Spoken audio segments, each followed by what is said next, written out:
Selain terkenal akan teknologi konstruksinya, Cina juga terkenal dalam penggunaan teknologi canggih dalam bidang pertaniannya.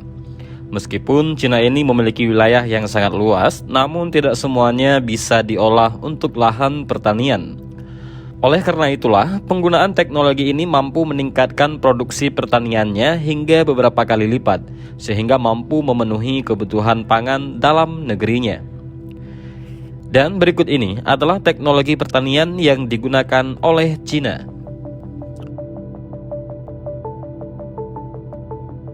Untuk memenuhi kebutuhan pangan penduduk Cina yang berjumlah 1,4 miliar, Cina mengembangkan berbagai teknologi untuk meningkatkan hasil produksi pertaniannya. Pengembangan teknologi ini diperlukan karena lahan yang ada di Cina hanya 7% saja yang dapat digunakan untuk lahan pertanian. Beberapa teknologi tersebut antara lain yang pertama adalah smart farming.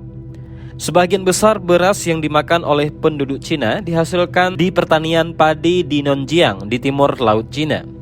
Pada lahan pertanian di daerah ini sudah menggunakan teknologi smart farming untuk memantau kondisi sawah. Mereka ini menggunakan alat monitoring device dan water station.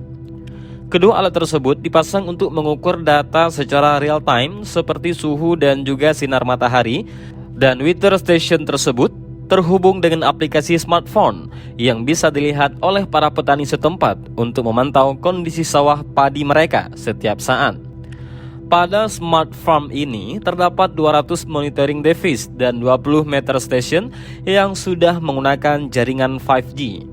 Selain itu, mereka ini juga menggunakan drone untuk melihat kondisi sawah padi mereka di area seluas 200 hektar. Teknologi berikutnya adalah penggunaan irigasi. Di daerah Xianjing, Barat Cina merupakan daerah yang terkenal akan penghasil serta pengekspor pasta tomat yang terbesar di dunia. Di salah satu ladang tomat di desa Huerdong, untuk meningkatkan produksi tomatnya, mereka ini menggunakan sistem automatic drip irrigation atau sistem irigasi tetes.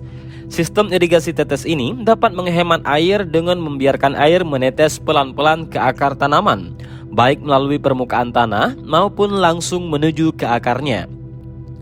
Untuk saat ini, sistem irigasi tetes ini sudah menggunakan teknologi digital. Untuk mengontrol sistem irigasi ini hanya melalui smartphone saja. Selain itu, para petani tomat di kawasan ini juga menggunakan berbagai macam alat berat canggih untuk membajak, menanam, hingga memanen. Untuk selanjutnya adalah penggunaan greenhouse. Petani tomat yang berada di kota Sunquan di Cina Timur menanam tomat menggunakan winter greenhouse planting teknologi. Dengan greenhouse ini dapat memanen tomat lebih cepat dibandingkan menggunakan cara tradisional. Suhu di dalam greenhouse ini sekitar 35 derajat Celcius, meskipun pada saat musim dingin. Dan dengan menggunakan greenhouse ini, mereka dapat memanen tomat hingga 3 kali dalam 1 tahunnya.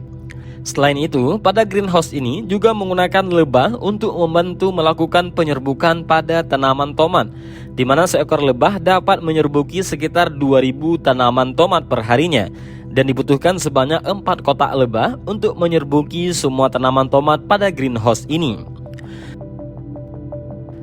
Teknologi berikutnya adalah solar power plant. Di sepanjang pesisir pantai timur Cina, di kota Huazhu, para penduduk setempat berternak ikan menggunakan metode mulberry fish pond sejak ribuan tahun. Mulberry fish pond ini yaitu menanam tanaman murbei di samping kolam ikan. Nantinya daun murbei dimakan oleh ulat sutera. Kemudian kotoran ulat tersebut dimakan oleh ikan. Setelah itu kotoran ikan yang jatuh ke dalam dasar kolam ikan, dan ketika musim dingin kotoran ikan tersebut digunakan sebagai pupuk untuk tanaman murbei. Untuk saat ini, pada mulberry fish pond ini sudah menggunakan teknologi canggih dengan menggunakan teknologi solar power plant atau panel tenaga surya. Panel tenaga surya yang dipasang di atas kolam ikan digunakan untuk mensuplai energi listrik untuk kebutuhan kolam. Energi listrik yang dihasilkan oleh panel tenaga surya ini digunakan untuk menghidupkan mesin penghasil gelembung udara dan nantinya meningkatkan kualitas air kolam sehingga dapat menyediakan kondisi kolam ikan yang sehat bagi ikan di dalamnya. Pada kolam tersebut juga dipasang sensor dan juga kamera yang dapat memantau kualitas air kolam, dan sensor itu terhubung dengan aplikasi pada smartphone. Kemudian berikutnya adalah penyemprotan pestisida. Para petani yang berada di Provinsi Heilongjiang menggunakan cara yang efektif serta efisien dalam merawat lahan pertanian mereka yang sangat luas. Sebelum panen sawah padi seluas 33.000 hektar, pada kawasan tersebut akan disemprot dengan pestisida menggunakan pesawat penyemprot pestisida. Setiap kali terbang, pesawat penyemprot pestisida ini mampu menyemprot sawah seluas 100 hektar, dan tiap harinya harus dapat menyemprot sekitar 3.300 hektar.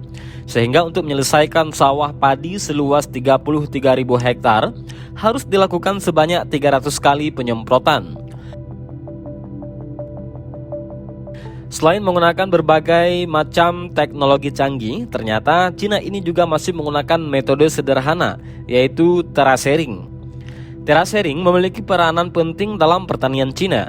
Orang-orang Cina zaman dulu membangun banyak ladang berteras di bukit-bukit lahan pertanian mereka.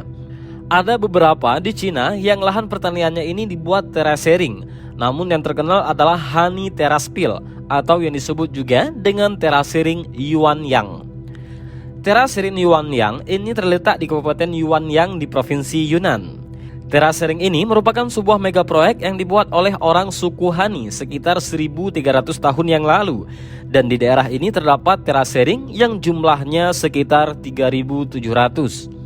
Dari dulu sampai saat ini, terasering Yuanyang ini masih dikerjakan oleh orang suku Han dengan cara tradisional secara turun-temurun.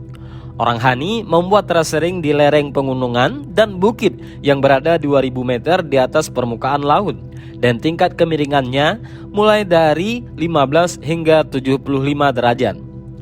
Selain itu, kawasan ini juga sering disebut sebagai Stairway to Heaven, dan kawasan ini terdaftar sebagai situs warisan dunia yang ditetapkan oleh UNESCO. Tidak hanya itu saja, Cina juga melakukan terobosan dengan meluncurkan beras toleran salin alkali atau lebih dikenal dengan sebagai beras air laut. Tanah salin alkali merupakan tanah yang mengandung garam dan dapat menyebabkan gangguan pada pertumbuhan tanaman, serta tanah ini biasanya terletak di pesisir pantai. Beras air laut ini dibuat di Pusat Penelitian dan Pengembangan Beras di Qingdao di Cina Timur. Beras ini dapat tumbuh di dataran pasang surut atau tanah garam beralkali yang dikembangkan dengan menyilangkan varietas padi yang berbeda. Cina memiliki 100 juta hektar tanah salin alkali dan sekitar 200.000 hektar nantinya akan ditanami dengan beras air laut.